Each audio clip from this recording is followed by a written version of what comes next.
Okay, if everybody signed in, we're calling the meeting to order. We're going to make two amendments to the agenda. So can I have a motion to amend the agenda, adding a statement by Councillor Helfrich and Ken's social media investigation report? Somebody want to make that motion?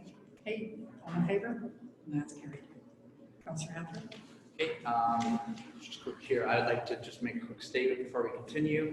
I'd like to apologize to everyone for my unexpected absence at last week's meeting. For personal reasons, at a sudden time window, I was unable to communicate my absence in a timely manner, which would have allowed council to reschedule the meeting. I want to apologize to council, administration, and especially those who were in attendance. I appreciate your understanding. Thank you. Okay, and the investigative team have given me their report to read. And the Council of the Town of Crossfield and CAO Bosman wish to formally issue the following statement. Public awareness regarding police misconduct and greater matters of social justice reached an unprecedented peak in recent months. Mr. Bosman's Facebook post regarding this topic, while in violation of no policy or law, was on the practical level unwise and ill-advised. It detracted from the critical and important work of the town and the council during a period of unprecedented economic and health crisis.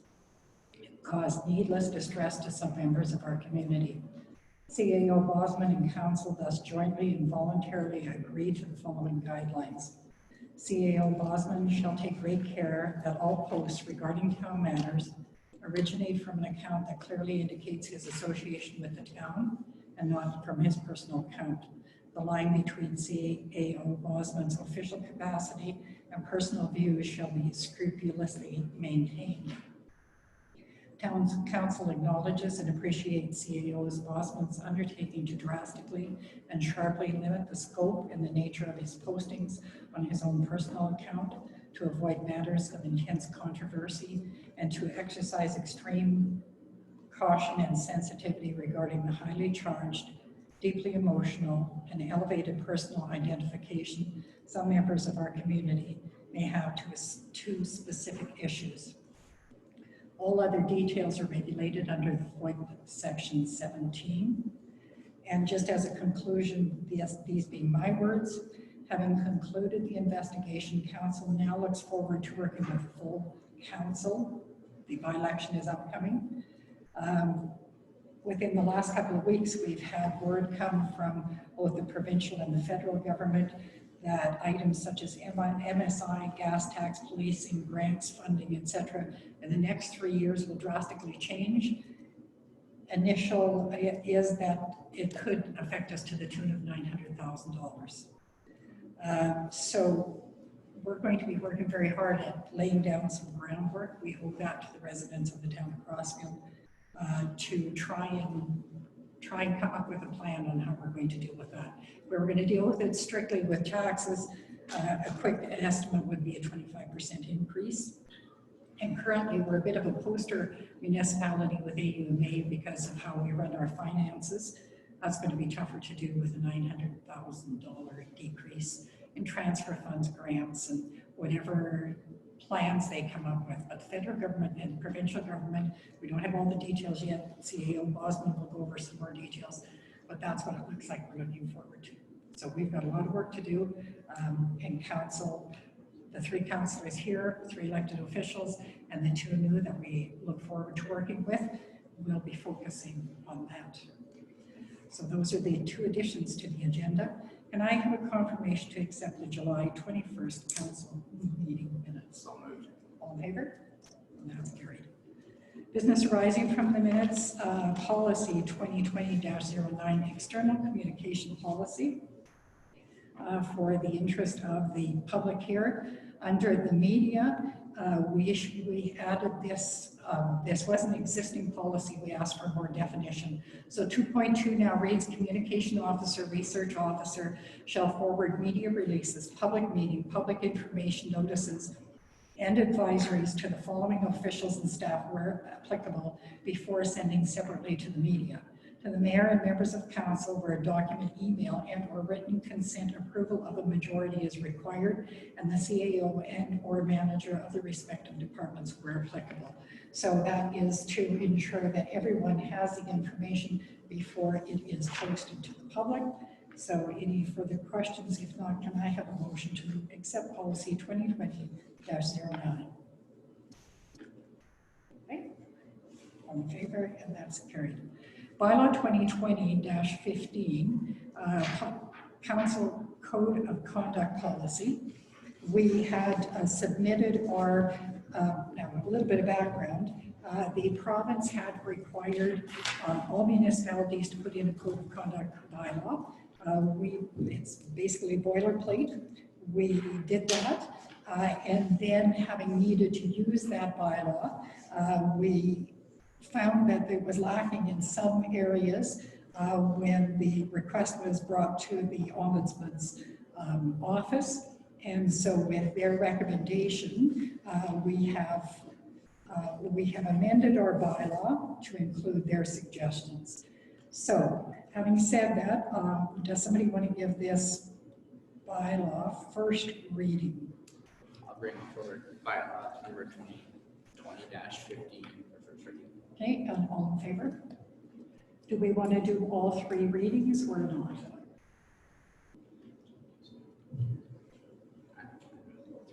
If you want to, then somebody make a motion to give it second reading. I'll do second. Okay, all in favor? Okay, who wants to bring it forward for third? Bring it forward for third reading. Okay, all in favor? And third and final? Okay, all in favor? Okay, and now please also. 2020-16, the election bylaw. Boundary adjustment. Pardon me? Did we jump over 7? Oh, sorry, I did. Subdivision boundary adjustment, my apologies, item number 7. Carol, if you'd like to speak to that? Yes, I do. So administration received a boundary adjustment from applicant Nathan Anderson for the property located at 10213 Township Road 284A, so it's on the east side of the 2A. Previously, last year in October, council gave him subdivision approval for to separate the parcel into 2 parcels, one being 1.69 acres, the other remaining parcel would be at 18.31 acres. The boundary adjustment suggested now allows for a 2.07 acre parcel with a 17.93 acre remainder. So the difference in acreage jumped from 169 to 2.07, it's 0.38 of an acre difference. The boundary adjustment will allow the new parcel to give adequate consideration to access, adequate potable water supply, and adequate sanitary sewage disposal, all of which were required at the original application. So when council gave the subdivision approval last year, those were 3 things conditioned in his approval, and now he's able to meet it with a slight change. So the planning analysis remains the same. However, we did consult with the town's contracted engineer, MPE Engineering, and they are satisfied with the new adjustment. So administration is proposing that we reapprove the subdivision with the boundary adjustment with the original approval conditions. Okay, and those are the options under option 1 for approval with the listed. Yes. Okay. And council's had the opportunity to read that. Yeah. What is your request? Option 1, 2, or 3?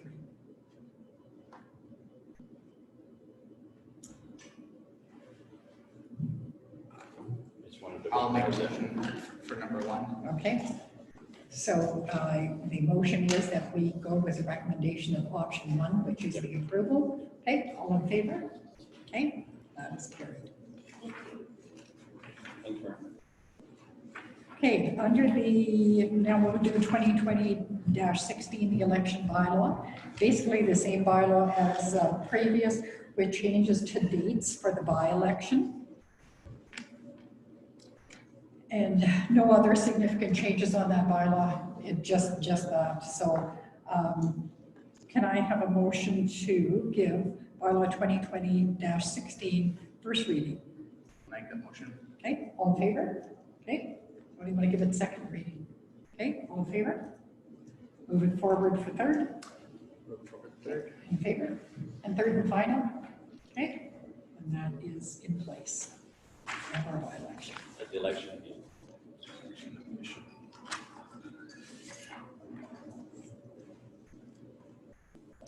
Okay, motion required providing an institutional vote at the Rocky View Lodge in Dock Woodlands Manor on by-election day, October the 19th. And that's, it's set up in the lodge for people to vote, right? Yes, the lodge residents and then the manor residents. We're in the lodge for an hour and the manor for an hour. Okay, And we've been in contact with them to regards to their protocols for COVID, and we'll have our as well. So okay. Okay, so motion that the institutional vote be held at the Rocky View Lodge from 10 to 11 a.m. and Dock Woodlands Manor from 11 to 12 on by-election day of October 19th. Who wants to make that motion? Okay, all in favor? And that is carried. Aqua Gas and Pipelines, the franchise agreement clause for a, Kendi, do you want to speak to that or? Yeah, this is really a non-motion motion. It's only if council wants to do something. We have an agreement, franchise agreement with ATCO where we get a percentage of the franchise or the distribution fees as virtually every municipality in Alberta does. If we want to change it, we have to have a motion. If we want to leave it where it is, we can leave it where it is. We've had it at the same percentage for forever and as far back as I can remember. So if council wants to effectively put a small tax increase on our citizens, we could raise the percentage, or we can just move to leave it where it is. The administration recommends leaving it where it is, but obviously council decision. It's obviously, it's a flow through, so if we increase that, then the residents Dollar for dollar. increase on their ATCO gas bills or on their gas bills. Do the same. We have the same, okay, who wants to make that motion? Does it require a It motion? doesn't- it doesn't It's just for require- information if we don't do Yeah, anything. Okay. Nobody can work less than one. No. I guess it's a motion for us to communicate back to them that we're leaving it the same. Yeah, we should give a motion because that authorizes administration to send a letter saying that we're going to keep it the same. Okay, all in favor? That's carried. Okay, proclamation. We've been asked to proclaim October the 1st as International Day of Older Persons Declaration. Old folks say. Somebody want to make a motion that we do that? And it reads as, whereas the town of Crossfield recognizes and values the experience, contributions, and wisdom of seniors, and whereas the declaration of International Day of Older Persons would give us the opportunity to build greater awareness, understanding, and appreciation of seniors, and whereas an International Day of Older Persons will stand as an important annual occasion to celebrate the strength and community connections of seniors in our province. Therefore, I, Mayor Tennant, do hereby declare October the 1st, 2020 as International Day of Older Persons in the town of Crossfield. So I'll make a motion that we proclaim that. All in favor? Okay, and that is carried. Was that your idea? Sorry? I'm not asking. Oh, I'm sorry? sorry. I was just curious if that was your idea.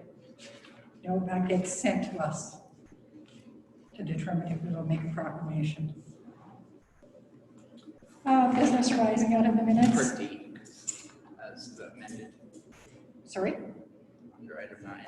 Part D. Oh, 9D, yes. So Yeah, I'd like motion. to make a motion that council authorize administration to negation the sale of a portion of the Southwest 2728 1-W-5M containing 1.51 acres, more or less, pending approval from legal counsel and assessment.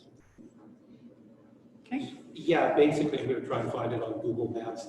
There's a little tiny lot that the town still owns. It's actually outside of Crossfield. It's out by the dam where we used to get our water supply from 40 years ago, roughly. A young couple would like to build a house there. And Our assessor believes that the value offered is reasonable. Obviously, once we get the exact value negotiated, that will show up in our audited statements and be revealed, but pending approval. But audited, it looks like a reasonable. Here we go. It's kind of, no. It's unmarked by the water. Pardon me? A little bit. Sorry? Up a little bit, he said. Up? Oh, no, down, tiny, where the big water is. No, Where the water is, Ken. Right there, zoom in on that water. Yeah. West side of the water. Yeah, it's in this area here. Yeah. So they're offering fair market value, which is a requirement for us to sell land. We've got a water commission, so we don't need a water dam anymore. If it's approved by legal counsel and our auditor, or pardon me, our assessor believes it's fair market value, I suggest we sell it. Is that put up on market? Or are you put it up on market? actually, we'll have questions at the end if you You're don't mind. motioning on this, and this is something that, I thought we were motioning so the new council can. No, The that was not- amendment, if I could provide clarity sort of preemptively on the question, the Municipal Government Act allows us to sell land. It designates us that we must sell it at fair market value. you had fair market value previously on other properties, and council wisely chose at that time to put that out to open market for at least 30 days prior to selling, because you might be able to get over market value. That's- We understand that that's it's a your private obligation to property, can do it's that, but property. shouldn't you? That's the question. May I conclude my answer? Yes, The Act allows us to determine market value in one of two ways. We can put it out on the market, or we can have an accredited from the province assessor determine what they believe to be fair market value. Frankly, we doubt that there's much market value for this land. It's an unusual purchase in an unusual place. We're talking a relatively small sum of money, so the cost of marketing and real estate agents and advertising is unlikely to be justified relative to any incremental gain we can get. And again, if council wants to put it out to market, they can certainly do that. But we have a quick, easy transaction here. It's completely consistent with provincial regulations. What is the market value? Just curious. Sorry, can't quite hear you. What is the market value? We're still a little bit dickering, so we're going to withhold the exact number until the transaction is finalized. It is. It is town property, so we do know, have a right to know if the value is before it's sold, correct? Yeah, it'll come to council once we have an actual agreement there where it says, hi, we'd like to sell it. Is So that that will not what come you're back doing for right final now? approval by council, but You were just basically about to this sell. is approval from council to get the last details down, so. That's not what the motion was. The motion was to accept an offer on the property, Yeah. You were just about to sell and now you're saying you don't even know what the okay, value is. so that's why we said Yeah. that. Interesting. Sorry, didn't mean to interrupt. it. I thought we were motioning, you said previous to the leave that you were not going to motion on anything until the new council was put together. We said on major issues, we would not. And This is not a major issue. And if the vote was 2-1, that it would be postponed. If it was a 3, then the extra 2 would not make a difference to the outcome. It's possible I misunderstood what you're saying. You cut Justin off when he was about to ask you a question. You preemptively answered the question by saying there would be no voting taking place. Justin, is that what you understood? I understood my response to you was that if it was a vote where it would be, where there was a possibility of a different vote, a different outcome, With 5 people compared to 3, there's going to be a different outcome.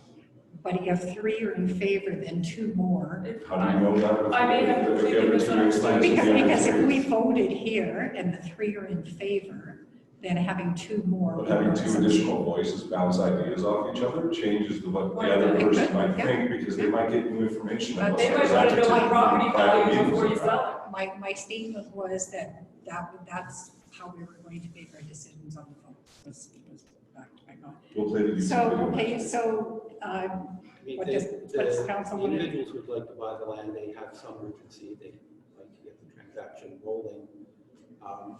Council can proceed as they wish. I'll rescind my motion, and I would instead will motion that we put the land out for tender for 30 days. Pending, and yeah, we'll continue pending approval from the council and assessment, I guess.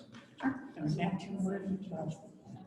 Okay, all in favor of When you that say motion? tender, I Okay. think just advertise it. I just- And it goes to a real estate agent who will advertise. Okay. Let me pay real estate sales instead of getting all the money ourselves. Exactly. Or don't do that, do whatever you'd like. You, again, you're sitting in the seats. We're just adding our points from a town perspective. But it's a What's money happening thing, in so the you know, past we can't is talk going about on. it. I looked at it, It's- they're asking more than I would pay by double. I mean, A really screwed up piece of land, and they came to us. our, They're If offering they us want more it than I 30 would days, they'll pay. It's happened in the past. I'm just saying there's I precedent. know, but it's still. That could cause Okay, challenges. so the end result is it's going to be 30 days. We'll have 2 new councillors on. We can Do rediscuss we it. accept that motion? Yes, Yes, yes, we did Okay. vote. Okay. we just give real estate agent fees away. You don't have to give it real estate agent fees, you can put it up yourself. You can market yourself. You have people on staff, Shorty, there's solutions, you don't have to go to a realtor. We Okay. already had it done, so Alright. whatever. You can Um, run for council, I would love to talk to you in private, so. I did run for council, You should have. Shorty, I did in the past. Yeah. Okay, so we're going to move on to business arising from mayor and Nepotism. councillors' business. I have been asked by some members of the public and I would make a motion that administration bring a report back to council about considering expanding council instead of 5 as a total to be 7 as a total, so we have 6 councillors in there. So that's my motion, if administration will bring back information on that. All in favor? Opposed? Okay, so then we will not carry forward with that. For next week, which would have been a regular council meeting, we were considering postponing that meeting by 1 week to have more on the agenda, but that would put us with the candidates forum, so we will leave next week as a regular council meeting. For my reports, August 19th, Culligan Siding Golf Club meeting. The golf course has been absolutely busy. It's been great to see, and they're pretty much booked from the minute they open until the minute they close. So that's been really promising for them. August the 20th, the Handy Bus has picked up some routes. City of Airdrie was not able to do all the planning and prep that they were anticipating for their own busing. So Handy Bus is doing that. And they're also, of course, now that school is going back in again, doing a couple of routes there. August 29th, Marigold Library, they're working hard on their new building, and starting September the 11th will be the sod turning. So things are moving along there. That was about all that I had. Deputy Mayor Price. All I have is a rodeo meeting the other night. They pretty much tabled, or they're not going to have the fall event like we wanted to, because there were a lot of 100 people and $20 each was pay for the band. I'd like to do something, but it probably won't work because of our COVID. I'm undecided on what's going on. That's it. Okay. Councillor Helfer. In no particular order, I had over a dozen conversations regarding mostly the downtown revitalization, as well, more recently, the by-election coming up, people looking for information on council, standard questions on how things work, and what kind of wants and needs the town is looking at over the next few years. And that's all I have for now. Okay. Administration operations update. Going to very quickly run through a bit of an overview of where the town is economically, and also in terms of some of the planning we're going to be going into in the next couple months. I must say to the candidates who have put their names forward for election, you're extraordinarily brave. You're jumping into probably one of the most difficult moments in municipal finance, certainly in my experience within municipal government. It's not pretty out there, I think is the big word. Obviously, our planning cycles that we did a few years ago have run their course. The world has very, very changed. A lot of the things we wanted to get done in terms of financial restructuring, in terms of budget, in terms of infrastructure have substantially been achieved, but a lot of the assumptions we've built into our long-term future planning, growth rates, population growth, grants from the provincial and federal government, those assumptions are just simply no longer valid. The world's a very different place than it was even a year ago. Somebody asked me, one prospective candidate for office asked me, what kind of shape is the town in financially? And I thought about it, and I'm going to mangle the pronunciation here, but there's a German word, Schadenfreude, which roughly translates taking a little bit of comfort in the misery and joy of other people. And that's kind of where I feel about the budget situation of the town. We're in substantially better shape than most municipalities our size in terms of towns. That's just an objective reality. Also being said, it's tough. It's tough for us. We have some really difficult decisions to make in the next year to set us up for the next 2, 3, 4, 5 years. If I was to make a metaphor, we're a reasonably nice house in a really lousy neighborhood. You look at municipalities, towns roughly our size, and there's some pretty scary numbers out there. We're not the Walking Dead financially. We will survive. We will get through. But nobody would mistake us for Switzerland. Today's budget, or today's presentation, I'm going to touch on 4 topics: where we are from an operating budget point of view, where we are from an infrastructure point of view, some of the changes we know are coming from the province and potentially the federal government, and some priorities for the future. There's not a lot of good news in here. The first thing I want to start with is our operating budget. This is our audited financial statement from 2019. Every year we bring in an independent chartered accounting firm to give our books a good work over, validate and provide a professional opinion on the town's financial statements so that there's full and absolute transparency for our citizens, and also the provincial government makes us do it. We have to file financial information statement.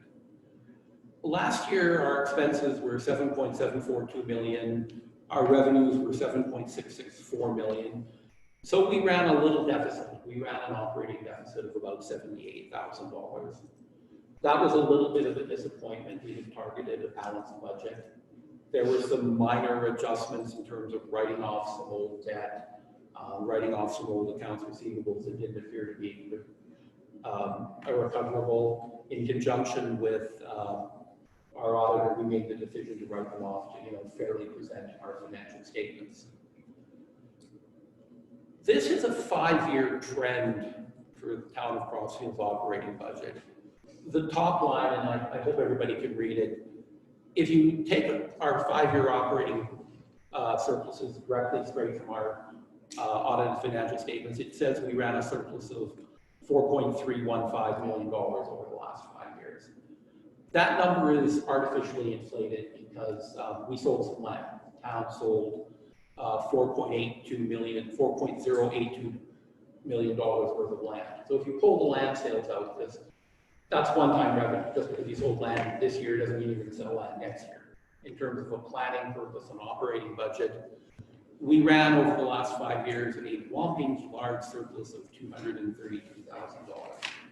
That's on a little bit over $30 million in total expenditures. So it's a very, very, very small surplus. It's relatively insignificant in terms of the big financial picture. Here's my German word that I can't pronounce. A $232,000 surplus over 5 years is not going to carry us through the next 5 years. It just isn't. Relative to other municipalities, we're doing a lot better. If you go to the municipal government website where all the audited financial statements for all the municipalities are kept, I've included the link there for anybody who wants to get it. The numbers are scary. I mean, we're in a really, really difficult neighborhood. The average deficit in our comparison group, and what we call our comparison group, is we go 5 up on the population list, 5 down on the population list. The average municipality in our group ran a deficit last year of $881,000. If you take the 5-year numbers, the average municipality in our group ran a deficit of $2.4 million over the 5 years. So relative to some other people, we're doing a little better, but as I said, we're the nicest house in a really, really difficult neighborhood. The other thing that our auditors generate every year is what they call the consolidated statement of financial position.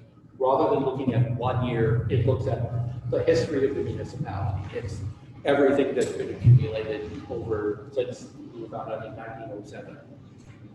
I picked 2014 here just as an illustration. In 2014, we were $2.8 million in debt. What we owed exceeded what we had in the bank by $2.8 million. The value of our capital assets, our lift stations, our roads, our sewers, our buildings, was about $31 million. The net value of the town of Crossfield was about $28,330,000. Because of, frankly, some good leadership, and I'd like to, take my hat off to Mayor Anderson, especially, who's gone and departed, at least from council. There's been some good progress in terms of the value of the town of Crossfield. Between 2014 and 2019, and again, these numbers are direct, letter for letter from our audited financial statements, we've moved into a bit of a cash flow positive situation. We used to be $2.8 million in debt. We're now $1.8 million on the right side of the ledger. So that's a net shift of $4.583 million. On the capital asset side, the value of our bridges and water and sewer and all the hard assets, that's up about $11.4 million. So the net value of the town of Crossfield, the buy it now prices, put it up on eBay to make a bit of a levity about it. We're up $16 million over 5 years. The net value of the town of Crossfield is up 56.52% over 5 years. Again, that's directly taken from the independently audited financial statements submitted and received by Alberta Municipal Affairs. Again, if you go back to our comparison group, the $16 million is the largest net increase in the value of our municipality compared to any other municipality in our comparison group. If you do it assets per citizen, we slightly lose out to Fort McLeod. We've run a very well-run town, by the way. I went through your books and I learned a few things there. I publicly take my hat off to them. And again, this information is all directly from the website from Alberta Municipal Affairs. So we've added a whole bunch of assets and we've had good growth on our asset base and we spent a lot of money on infrastructure. Everything's fine, right? No. 6 years ago, and again, this isn't a perfect metric, but this is again derived from Alberta Municipal Affairs numbers, our value per citizen, what we had in assets, in terms of money and assets, we were almost 20% below the average of our group. We were 19.51%. And even after all the money we've spent over the last 5-6 years on infrastructure, we're barely average. We're at 99.6% of the average of our group. And to put it bluntly, the group isn't in very good shape. You guys have all heard the phrase infrastructure deficit. In terms of where we are, we've made really, really good progress. We've gone from what I would call a crisis situation to a manageable problem. But we're not in great shape on infrastructure. There is still a lot to do. And if we take our foot off the throttle and fail to be responsible with the next 5 years on infrastructure, the next 10 years on infrastructure, we're right back where we started. It will not be pretty. 10 years out, we've got some big expenditures in the industrial zone. Our industrial area, which generates very good tax revenue for us, that was all primarily put in the 80s, which we're all getting old. It's getting close to 35, 40 years old. 5, 10 years from now, there's going to be an awful lot of work needed to be there. And we need to start planning for that now. And to any of the potential candidates in the audience, or any of them who come in contact with this information, there are some difficult long-term planning choices ahead. One concept that my council is getting sick to death of me beating them over the head with is a concept called amortization, which is a fancy phrase used in municipal government that's the same as depreciation. Stuff wears out and it's just not worth today what it was worth a year ago, 2 years ago. Every year our chartered accountants go through the age and the list of all the capital assets we have, and they assign an amortization value.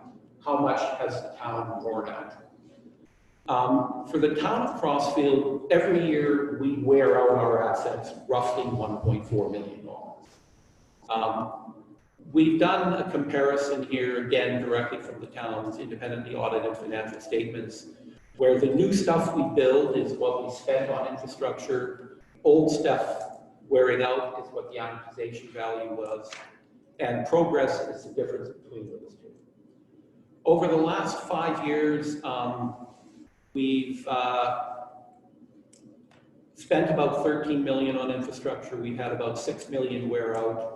So we've made progress of about $7.1 million. The ratio between what we spend and how things wear out is about 2.17. This year is an odd year. We've been saving our allowance, and for a number of years we built up some better cash reserves. We also borrowed some money to facilitate this upgrade. This year we'll spend about $9 million on infrastructure. We'll have about $1 million for stuff wear out. So this year we'll have a big jump on our capital assets. We'll go up about $7.6 million. So if you throw the estimates for 2020 into the pot, over the last 6 years, we'll have spent $22 million and some change on infrastructure. We'll have had $7 million worth of stuff wear out. So we've made net progress of about $14.7 million. Basically, the ratio between building stuff and it wearing out is just under 3 to 1. That's critical to getting us to a manageable situation. That does not put us into a good situation. I'll just deflect from the script here and just talk a little bit contemporaneously about some of the things we had to deal with. We had a fire hall that was so old, the insurance company refused to insure it. We had 2 lift stations that our engineers charitably called end of life. They were held together with duct tape and bubble gum and chewing gum and string. Those have both been replaced. About 3 years ago, we had the little robots go down in all our sewers and take video inspections of all our sewer lines. And I forget the exact number, I think it was 17 links came back as urgent danger of imminent collapse. Those are not good things to see from a CAO. They make you very, very jumpy. So I guess the big message here is we are past the crisis stage. We are into the manageable issue stage, but a lot still needs to be done. We are average. We're average in the pack now in terms of infrastructure. Average isn't very good. We continue to need to make ongoing investments into infrastructure. I mentioned amortization where our stuff wears out $1.4 million a year. That's the break-even number. If we spend $1.4 million a year putting money into the ground to fix stuff, we're breaking even. If we spend more than that, we're getting ahead of the game. If we spend less than that, that is a ticking time bomb and it will eventually blow up. There's a municipality up north, roughly our size, very close to our size. And about 10 years ago, after years and years and years of neglecting their infrastructure, the main sewer trunk on the east side of their town collapsed in one giant swap. They had no money in the bank, they had no preparation for it. They went cap in hand to municipal affairs, please bail us out. Municipal affairs bailed them out, but there was certainly a very heavy price to pay for that. It was basically, congratulations, your tax rate just doubled. We don't want that to happen.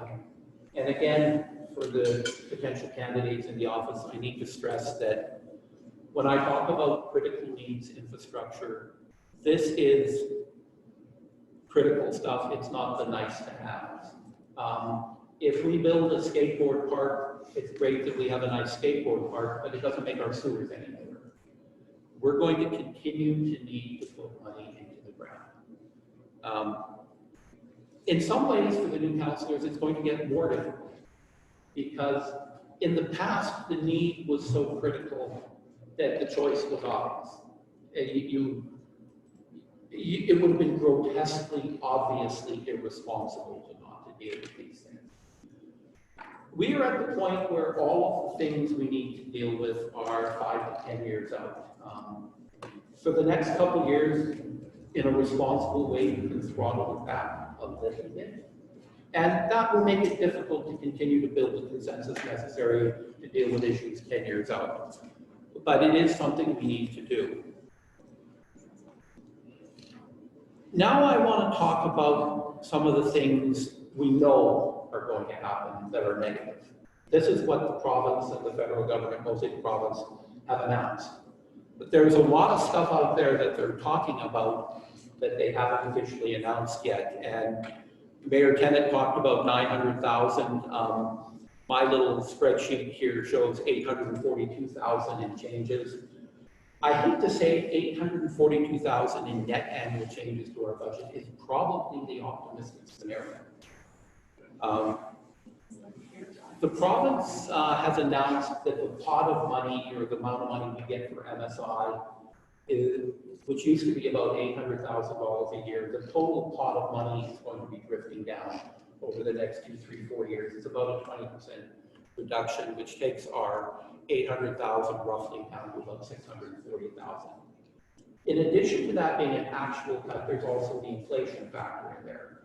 You know, inflation hasn't been rampant, it's been, 2% a year, but okay, 2% of 800,000 is 20 grand, and next year it's 2 years, so that's 4%, that's $40,000, in 3 years that's 6%, that's $60,000. So the cumulative effect of inflation plus the absolute reduction in the grant value, that would be difficult for municipalities to deal with. The next big change that is official and we know about it is they're downloading the cost of policing to the smaller municipalities. In 2023, our share is projected to be $282,000. The province purports to be 30% of the cost of policing that they give to us. The province is telling us we're getting over $900,000 a year worth of policing from the RCMP, which is the equivalent of about 6 full-time officers. I'd really like to see that spreadsheet. I just don't believe them. I'm sure they're allocating money in head office and overhead and this, that, and 23 other things, but we don't see the equivalent of 6 full-time officers in Rockland. We just don't. But anyway, that is the number. If you take the 800,000 in grants we're getting, you subtract off the difference in MSI and add in the policing, instead of a net 800,000 a year, we're going to see a net 358,000. That's a swing of $442,000. Because of COVID, we've experienced about an 8% drop in our utility revenues, which works out to about $200,000 a year. We're seeing a drop in community hall and arena revenues. Maybe that comes back, maybe it doesn't. Right now, the things that are our bread and butter in the community hall funerals, weddings, family reunions. That's the poster child for the things we're not supposed to do. The arena is not so bad. Most of our users do want to get back in, but we're running additional costs. We're having to spread events out a little bit, which is costing us billable time. When you add everything up, it's about $842,000. If you put that on an operating budget of $6.5 million a year, that's a change of about 13%. If you put it purely on a tax basis, it's right in the low 20% range. Administration, we think there are some savings we can find on the admin end.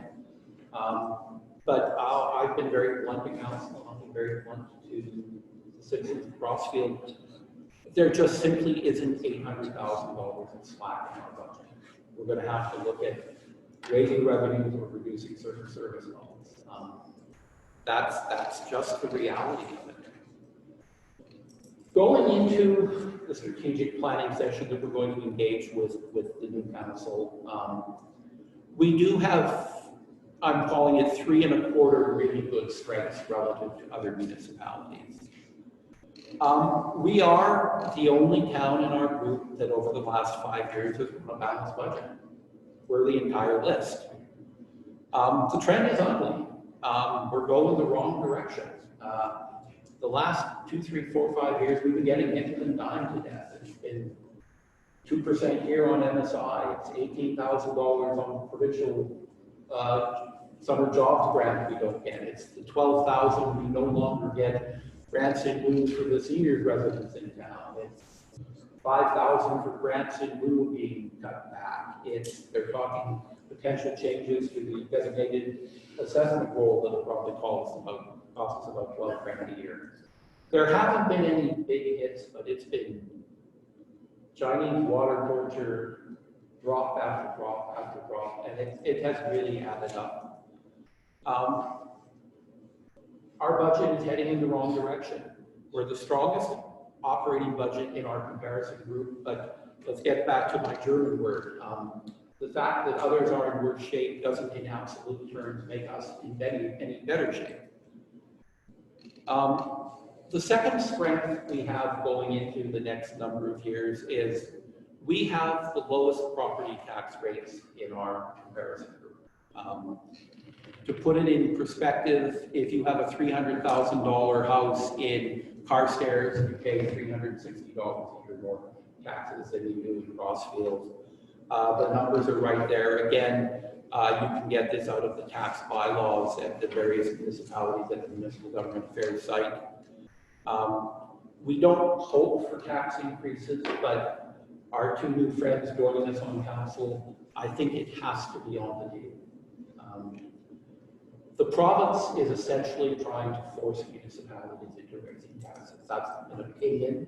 I don't think they've ever actually declared that, but given the state of our province's finances, I think the province is going to be looking at revenue enhancement, tax increases, whatever you want to call it. And I think they're trying to get a little bit of political cover by having other levels of government move there. A third strength we have is we're quite lean on the staffing side. Again, going from the audited financial statements on the province's website and not a perfect metric. I'm not claiming it's a perfect metric. But if you take our total costs for staff divided by the number of citizens we have, we're the leanest within our comparison group. Our cost per staff per citizen in Crossfield is about 23% lower than the average of our group. I don't think there's a lot of money on the staffing side. In fact, the analysis we've done and the recommendations we will be bringing to council is we think that by training up and bringing some additional staffing resources in, there's actually money to be saved by what we're calling insourcing, where we take services we currently contract out, bring them in-house, and have a net cost savings. And strength number 3.25, our infrastructure has been refurbished to the point where it's not a weakness anymore. I mean, 5 years ago, 10 years ago, I would have said, Jesus, problem. It's a manageable problem. So I guess not being a problem makes it kind of a strength. Going forward into the strategic review with the current council and our new council, We've identified 4 internal priorities, and I would stress this is from the administration perspective. The view of council trumps our view. We have a voice, we don't have a vote. We'd like to deploy some of our existing infrastructure money to what I would call ongoing infrastructure support. Patching and paving, potholes, curbs, gutters, trees, recreation fields. Basically the little stuff so that we can protect what we've rebuilt. I would have liked to have spent more money on all these things in the last number of years. You can only spend the money twice or once, unless you're the federal government, you can spend it twice. You can only spend it once, and if the choice is potholes or fixing a sewer, we fix a sewer. That's a pretty obvious choice, but those are areas that I personally feel we've underinvested in, and I'd like to see a little more cash go in that direction. An affordable town hall, town office solution.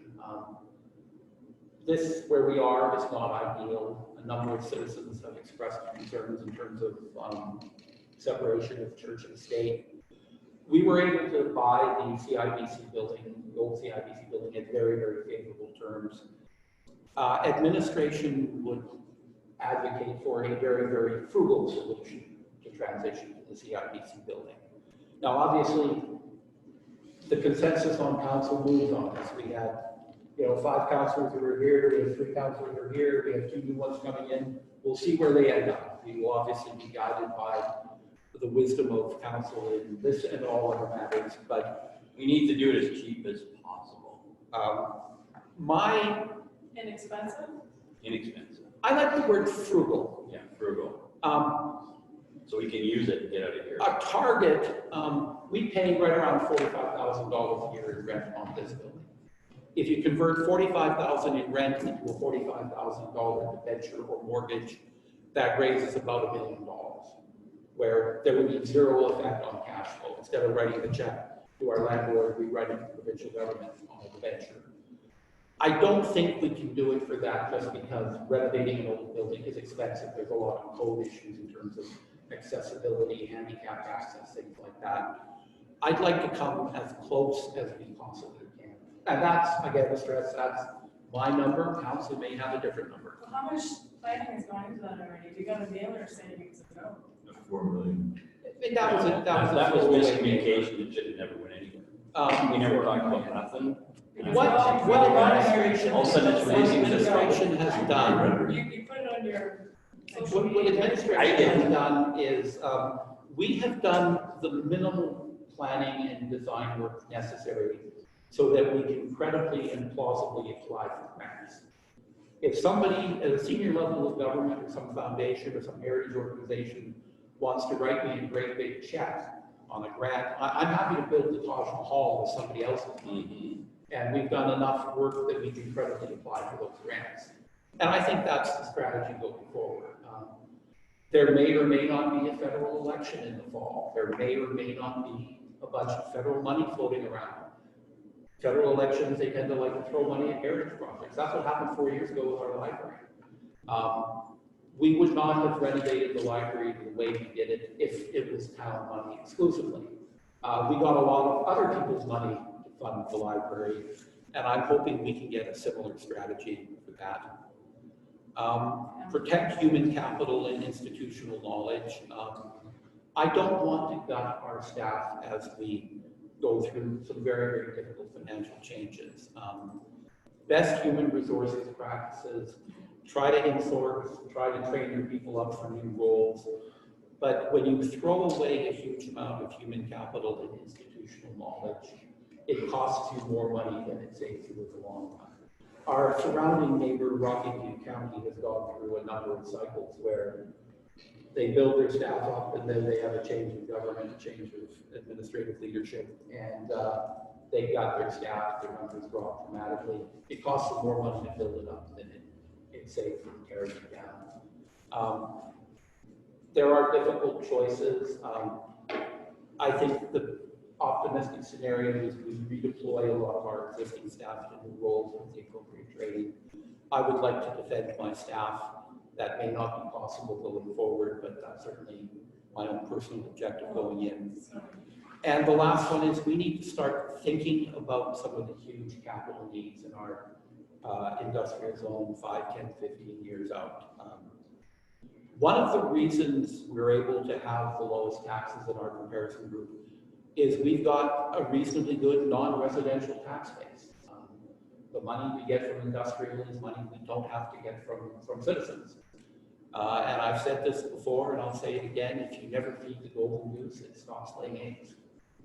So I very, very much hope that at least as part of our long-term planning, we put together a plan and have thought about how we fix the issues in our industrial zone 5, 10, 15 years out. And that's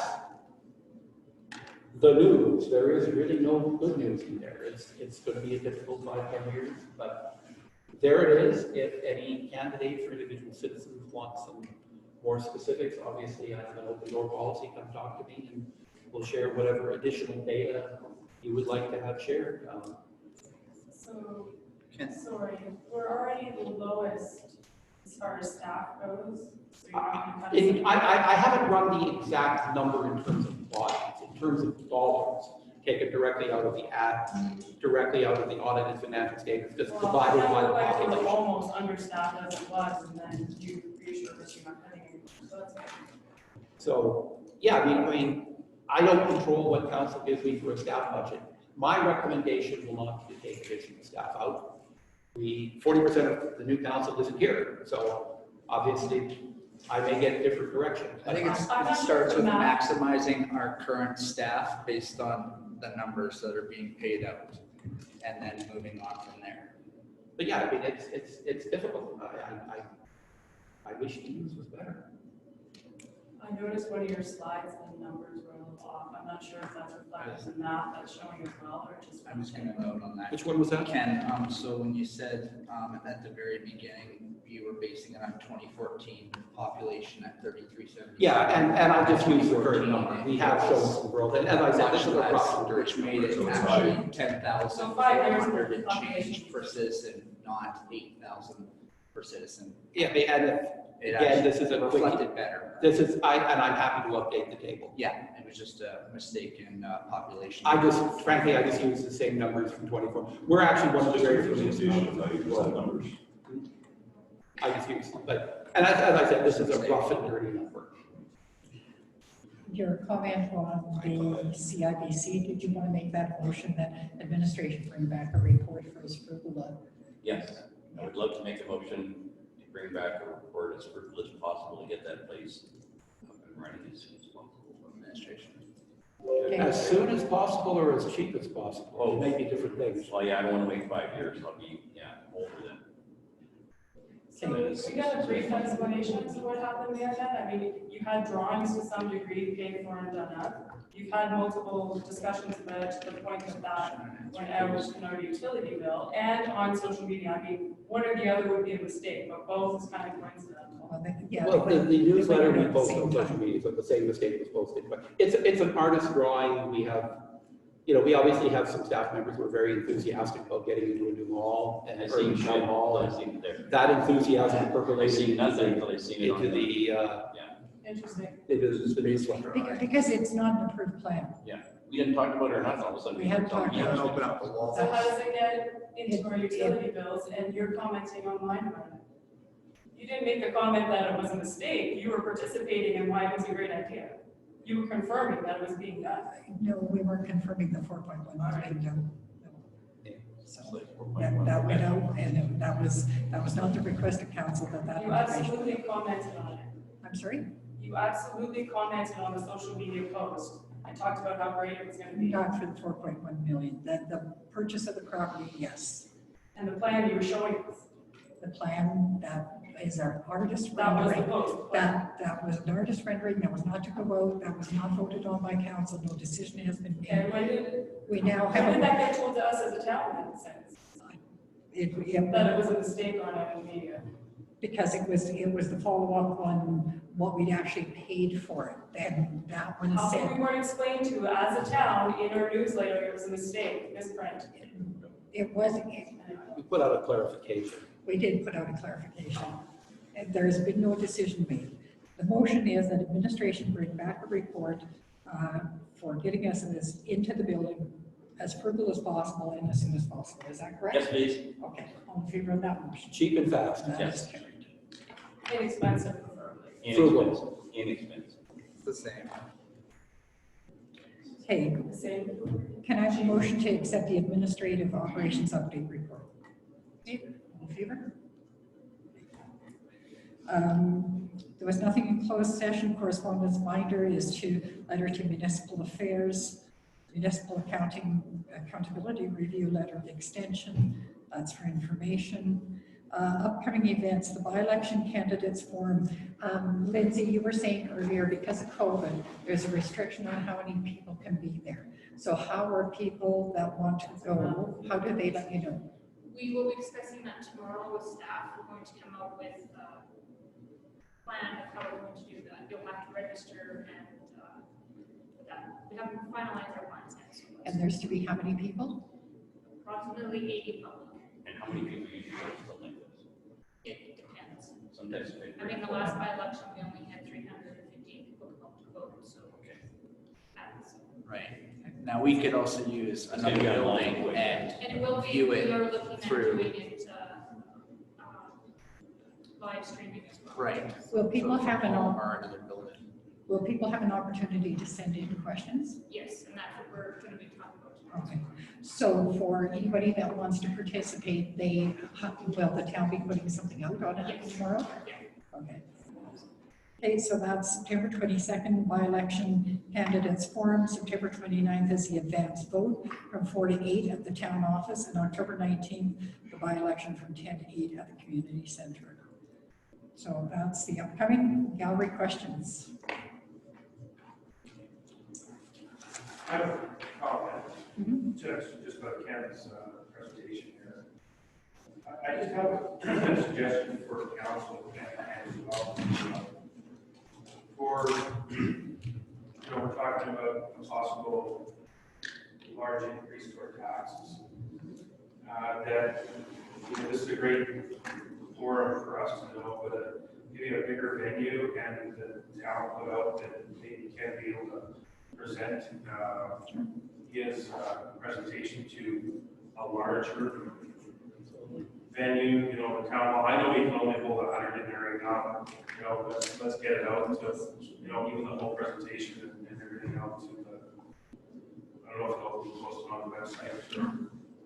Seems like a lot of. Well, and we're waiting on some governments to post. I mean, the Trudeau government's currently considering, what is it, a $1 trillion injection into the economy, so, So what you're saying Things is like that. It may change the numbers a little bit. well, Yeah. going into next year's budget.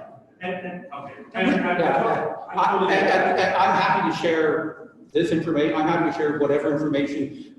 I don't know if you're running, I understand you might be running. If you would like some information to share with citizens, if you're running, I'm happy to provide you with whatever you'd like to share. I'm getting it. It's a great presentation to tell everybody, hey, you know what, we're gonna be short some cash here. Yeah. And this is the reason why, and this is because, what the governments aren't gonna give us as much here and there. But I do wanna say one thing is, we're gonna get these grants and stuff from the government. It is other people's money, but we all have to think it's all our own money. We all pay the taxes. And what? It's all our money, and let's spend it wisely. And for everybody's sake, that's all I think. Yeah. Okay, that's it for me. John? Further to what Don was saying, it's I think quite important to get that information out there to the greater public as long as sooner than later. If the amounts are known or suspected to be in a certain range, people can prepare themselves better than the day before the taxes are sent out, get it in the mail, or whoever gets in the mail, then always hoping we would get it separate. This is literally information that's wriggling in over the last week or 10 days, so we just wanted to tell everybody quick. Yeah, like I do it hopefully months in advance. Yeah, 12 weeks in advance. It would be a great way for people to at least understand where it's at and why and plan for it. Planning for extra expenses is always key, right? And if you give them a reasonable explanation that they can understand, they can digest that. And, you know, like you said, to be able, you know, be able to plan for that, for, you know, not just, okay, my taxes are now, You don't want to $400 or raise $500 higher. I think this We is understand very that we preliminary. pay for stuff, We, but we, that's all I'm saying. we would just really want to label it that this is, you know, not hard and fast information, fluid changing as we Yeah, go. I'd Yes. rather. Understanding that this was actually kind of big, coming forward from the UBC election and the platform that they ran on, the information that they gave. What measures did you put into place, understanding that 4 years ago, we knew that there was infrastructure changes that needed made? What measure did you put in place for cost recovery on the infrastructure upgrades that you put in? Well, I think COVID is thrown. That has nothing to do with COVID. Lots of Your different. cost recovery plan on that has to do with the developments that are going into the area, nothing to do with COVID. Your cost recovery on the infrastructure that you upgraded in order to be able to accommodate future developments is a huge portion of that. So what's your recovery plan? I can answer that. No, No, Mayor, This is the mayor. Mayor Joe, I would love for you to be able to answer this. council makes these Okay, decisions. well, that has been built into there because all those lots along there now have service. So, No, it hasn't been built into it, because you haven't done a cost recovery plan, but have you increased your offsite levies? This is a predictable issue. Right.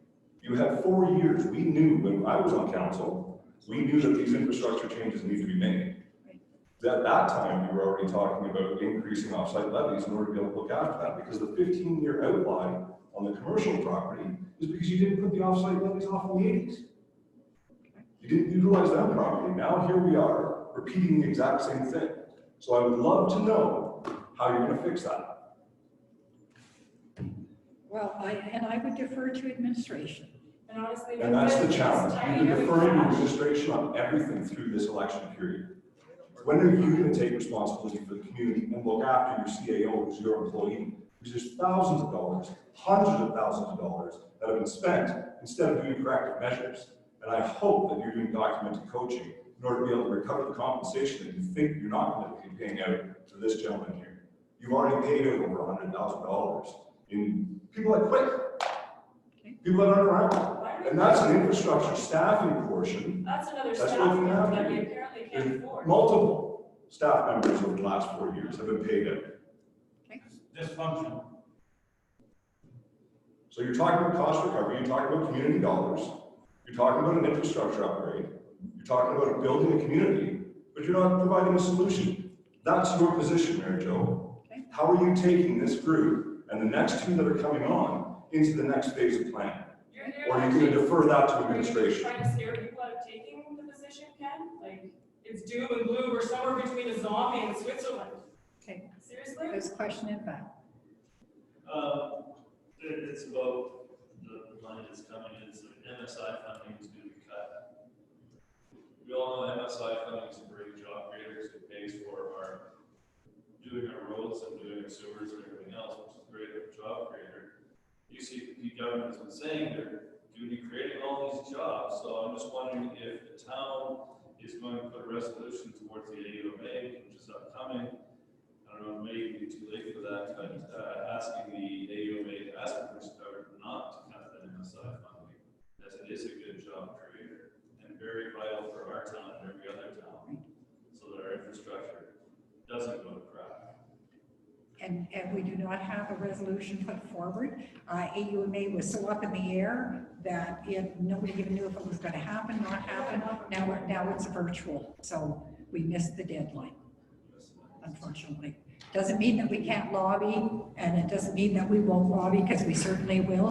When it has this kind of an impact on our municipality, we are doing what we believe is everything that we can do to bring that to everybody's attention, because we're not the only municipality that's going through it.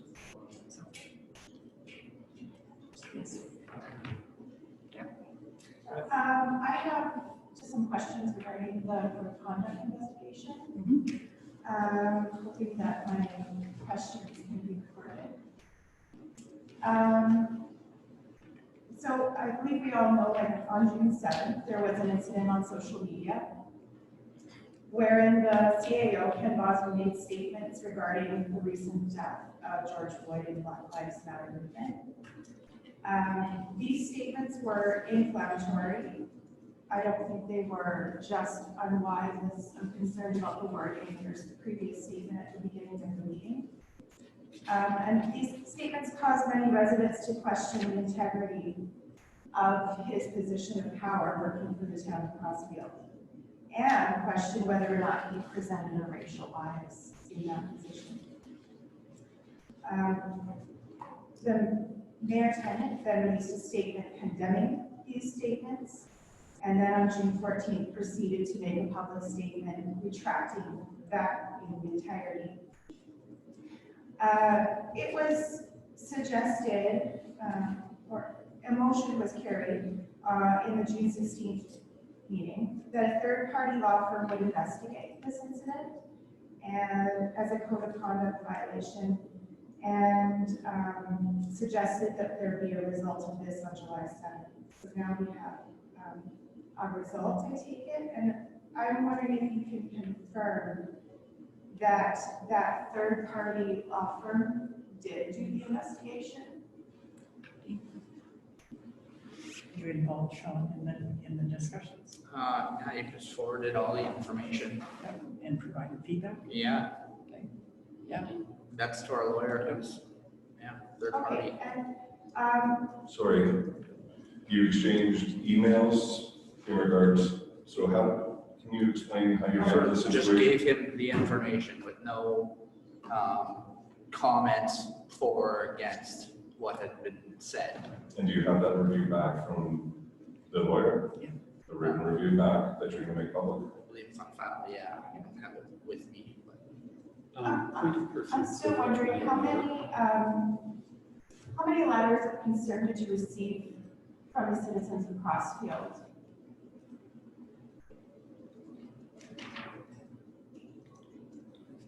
Approximately. About 2 dozen, I think, was the increase. I wasn't part of the investigation. I thought it was less. I think it was about 2 dozen, and I think all of the council got also letters, emails, posts of people who thought that it was not hate related and it was just an opinion. They were unsolicited, and there were many of them, and they, quite frankly, substantially outnumbered the others. We got about, I think, 2 dozen letters, but they all weren't against what was said. I think there was 6 against maybe and around 12 a dozen against. that were against it, but there was probably, close to just as many that understood what was trying to be said. Okay. So you had previously mentioned that the council was going to do sensitivity training or bring in an educator that specifically deals with race and relations, and I'm wondering, I would like to follow up with that, and if it's happened yet, or if it's still, there's still plans to do that. So we chose, basically as the by-election now has come up, we've chosen to wait until we've got a full council, so we can all take the training together, basically. I have a question aside from the code of conduct investigation regarding Councilors Grace and Gabriel and their resignation. I'm wondering how many times, or if they ever did, bring forward concerns regarding the CAO's actions being inappropriate or unethical against the best interests of the town. I think there were various concerns, and we've all had.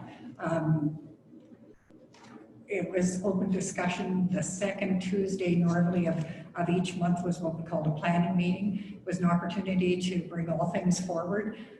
Like with any decisions made, it is a majority vote. So if it was a concern that didn't carry the majority, it wouldn't have ended in the end result that they were hoping for.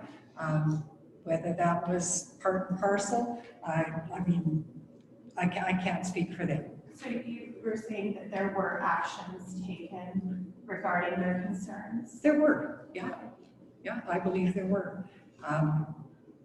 Where do you believe there were? I'm sorry? You're his boss, right? Yeah. You enforce the actions. When I'm saying I believe they were, I believe that we dealt with them. If they resigned, they believe they were not dealt with.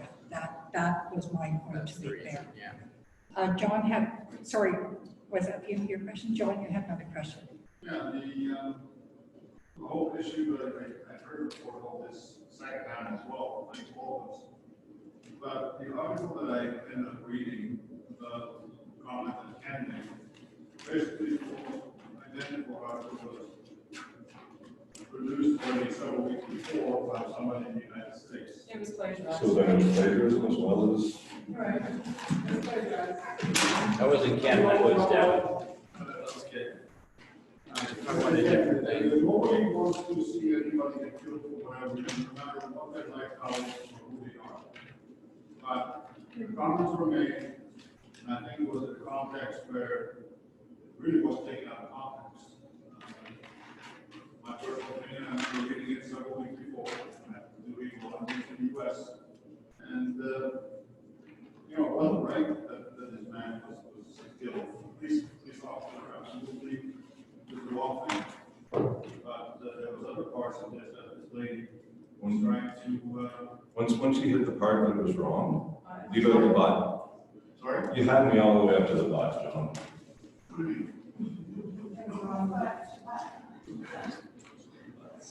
You know, like God opinion, and Nobody's disputing, I don't think anybody actually cares what Ben thinks, to be honest. I think it's more that you did it on social media and you are a town representative. And so now we have. Changes come. And this is why you Since now then, want to have you addressed, so that there has been a social media code of conduct for 4 years, 5 years. There may have been holes in it, but It's very, very small. you were supposed to represent the town under a town monitor. So, and you were supposed to have that open to people. So since this incident, there's been several people that have not been able to view the CEO's information on the town website. So have you entered a documented coaching on that misconduct as well? I Where's believe all the documented those coaching comments were complaints? deleted, and that's why people weren't able to see them, because I wasn't able to see a lot of these comments that people were flagging, saying. what's There's going on here? pictures of them. You've Okay, also maybe blocked people as before well. they, what's that? So You you also respond blocked to people a as well, town so- issue on a town page Uh-huh, as a representative of town, right? but you've blocked members of the town. We all I need to haven't have blocked that anyone, you information. guys have me present. blocked. When you No, Well, personally. I get your guys' comments that slander me through other people. No, slander, how is it slander? Okay, we're not going to go down into that ditch. If, I got a big smile. Your inappropriateness with females and the way that you handle things in your drunkenness Okay, so- really don't concern me, other than the way that you represent Okay. the community in front of Okay, everybody. You know, Mr. Felton, I'm sorry that you decided to run for council one day before the election happened. Councilor, I'm not disappointed that I'm on I've council. never actually, I've been accused of one event, which was actually Two, we were rescinded. witness to one. You tried to, but yet Calgary police have nothing on file about it. So We We had to had to remove you with the RCMP. okay, so, The RCMP removed you out of the facility away from that woman who was 55 years old at the time. okay. okay, well, I'm going to shut that down. Yes, in the very back. Sorry, I just wanted to go a little bit further into what Chelsea was saying here. You didn't, I feel like I didn't really get a straight answer from what you said when Beth and Liz brought forward problems to you.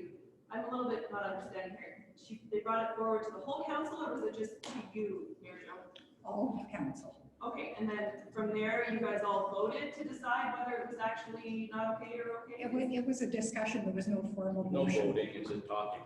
Some people talk and talk it out.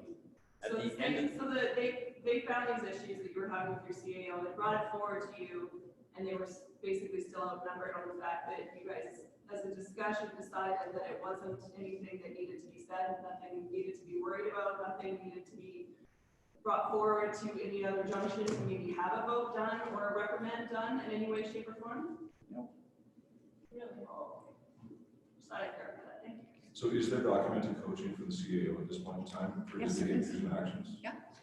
So if they were FOIP or if they were requested, would they be open to public? If it's available under the FOIA, Go ahead, Ken. what is it, 17? There is explicit language in the FOIA Act. that any- 312, 2000, is that what I you're know, going we got for? your Yes, the only letter. reason that we're allowed to accommodate something is if it's, Would has to you do with your offer, salary and please everything be else. respectful, stop interrupting, let me. Be respectful of the let me community, speak. be respectful of the community and step down. All With respect to the FOIA Act, I'll quote FOIA section 1747. A disclosure of personal information is presumed to be an unreasonable invasion of a third party's personal privacy if the personal information consists of personnel recommendations or evaluations, character references, or personal evaluations. Anything regarding internal discussions with my counsel is explicitly shielded under FOIA. And It cannot be talked about. And I will also assure everyone here that anytime we've had any concerns, we as a council have had the opportunity and have often exercised it to speak directly to legal. I will say that of you. Who sent it to legal? I do, And you received information back from legal directly? 100%. Because we spoke with legal on situations that apparently have not existed. Okay. Did you get legal advice from the lawyers regarding your statement refraction apology to Kim? I did. And they told you to admit guilt publicly? I said I would. Okay. Sorry. And the reason that I say that is because, as I've stated, that procedure was not followed, and I take the responsibility for that. Glenn? There's another whole story that goes with it. That's fine. That doesn't matter. That's irrelevant to this, and so I've taken the hit for that. So. Thank you, Mayor. Glenn, I got a question for you. What is a disclosure exempt agreement for? Not a clue. A That's the way I word it. disclosure exempt agreement that you voted on? You voted in favor of it. What is it? The thing about it, most of the stuff we go in favor, I don't know what we can talk about, we can't talk about. You can explain, you can give a definition to a. Just what is it? Give us a legitimate example. Devin, what is it? Yeah, no, you guys, I'd have to pull up the paperwork. So you both voted on it. It's a unanimous vote to hide this motion. Do you know what it is? What's protected? What have you protected if you voted on it without knowing or understanding what a disclosure exempt agreement is? I'd say I would respect the community and I'll step down, but It's disgusting. Okay. Any other questions to do with the So- agenda? It was in regards to his code of conduct, a resolution that he FOIA'd, and now you want to get protected. Because what a disclosure exemption agreement is when somebody feels physically threatened by this information, that they want to hide it so bad. and they have to And apply for for it. some reason, whatever agreement, whatever that motion was amongst you guys, you need to FOIA and then add this additional protection to, so that us citizens cannot apply for FOIA and get that information. So what was so secret? What happened? That's Not much. the meeting that took place. The same day the two girls resigned, they've tapped out. And suddenly our CAO has a new contract. He doesn't have a new contract. There's something in the motion, so share You mentioned it last week when you were talking about Yeah. the, when we asked you. when we asked you about You said it had to the do with his conduct. contract, and that's why You you said you shared weren't it. allowed to talk You about it admitted when because- you already put the two things together. That was an extension of the contract prior to this happening. No, we asked you about the code of conduct resolution, and if the investigation was happening. You said yes, however, the mayor knows nothing about it. Justin, And it's- Justin you actually can't asked you share it about because it's part extensions of the and contract. changes in the meeting, and you said that they hadn't had any. That was in the previous one, I guess. The extension was. That was right discussed. after, it was right after that one that he asked that question. The You dis- said that there was nothing done since March. So that's a change, and that's another falsehood that you put in there. When is this contract up? It is February of 2022. 4 months after the new council. And the reason that we extended it was because the terms used to be 3-year terms, council terms, Yes. which it made it expire right when the election took place next year. So because now they're 4-year terms, we gave it a 4-month extension so that the new council coming in, if they want to get rid of him, they can. if they want to get their feet under them, if there's a whole new slate of people here, then there's 4 months to do that. He can walk away from it as well, but they're not making a decision about the end of a contract right when they get elected. Mayor Janet, were you threatened by the CEO? Pardon me? Were you threatened by with legal action in any way by the No. CEO? Giant Not teddy at all. bear. Nope. Absolutely not. Are you guys friends then? No. So, is there a payer to get rid of Ken now? I'm sorry? Do we have to pay Ken to get rid of him now? You would At the end in, of his contract? you is there would a in, payer? you would in any contract if you let Yeah, him his go contract. early. That's not any a staff contract. member. So at the end of his End contract, of a contract, there should be no payout. No. Yeah, once it expires. It's over unless you renew it. Prior to that, yes. After the new people get in a year from now, then How is Calicut Siding doing with their water? They're doing fine because we've got our treatment system Yeah. there and they're getting water. Yeah, Yeah. they're getting washed. They're releasing out of the ponds as well when it comes to. I couldn't quite hear your question. The, Yes, you answered. You don't need to hear it. okay. I like it. I'm just confused, like, is it normal to pass a protected motion or secret or motion during an investigation? he should have still under investigation. Is that like, You know what, if I'll reach out to our legal and see if we have done anything out of the ordinary, the wrong order. Or the gray area. I'll get clarification on it's it. just very strange to us, like taxpayers, right? Like why there would be, I'm sure you can understand, a secret motion or a protected motion while there's an investigation. Okay, all right, I'll have information back at the next council meeting, which is It next looks week. terrible. Sorry? It looks terrible. Okay, You got it? no further questions? James is right there. Oh, sorry. Oh, sorry. I'm just wondering, so, the protected motion that went in, which was on the June 22nd meeting, which was after, during the investigation and everything else. 7 years, we never had a protected motion that I was on council. I was just wondering, what was the urgency of having a protected motion on so that can't be voided? Yes, according to municipal affairs, the CEO's contract, anything that's any monetary value is voidable. And we tried to void it earlier and we got back that, no, it's protected. So, All monetary provisions are public knowledge. They're posted in our audited statements once a year. yeah, also, another part of it, they asked for that, and maybe it's just the wording, also, you could see it's sort of strange, that this thing, that why is there again, what is this, why is there the big secrecy that you have to put in this special motion, is in The camera. disclosure exemption Yeah, agreement. disclosure. Why exemption feel agreement. physically Why was that necessary?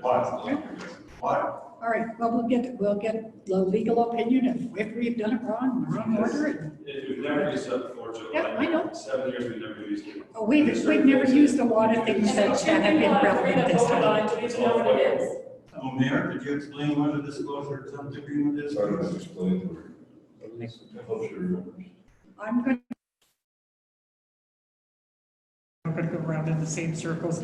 The answers we're giving are not acceptable to you, so let me get clarification. We'll bring it back. Nothing's acceptable, please. I'll bring back information. Thank you. Okay? One more question. I'm curious what, Devin's been sanctioned twice. One for sexual harassment. Allegedly, which I then took to the office. Allegedly twice. 2 legends. I was a witness to one of them. Not the first one, there was no Okay. sanctions. So you've now unsanctioned him Oh, so that's a because. third one then? So that's a Because why third, that's a would he third be allowed to one. take him off his sanction? Not, his offenses are no more unacceptable?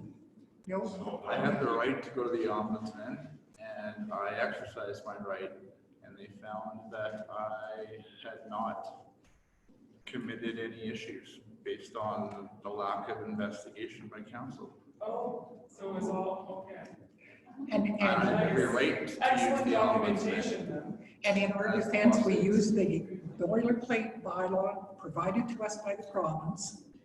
And This woman came to you, made a complaint, you didn't document it properly, so he gets out of bed. no, that's not true. It is true, because you just said that. You knew about the first offense because that council talked about it. The province of Canada. You were well aware of his first offense. This was the first one. No, it was not. His first His offense first was one was at the on AUA last when I year. was on council. Okay, James was on and did council. that We come had to that council? Yes, it did come to council. Joe. I was told that it was spoken about. I was away at my mother's funeral and dealing with that. James I is came right back here. to hearing You and were we sitting talked on about council with him when it was discussed. it. So there was 2 other offenses post that, plus what, using photocopier time on his own? Like, I have some copies to do.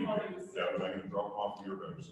If Did you you can actually come to town have office, to that'd be be great. physically removed by the peace officer? And the ombudsman, by virtue of going through our bylaw and clarifying definition, felt that we had not followed due process. Therefore, and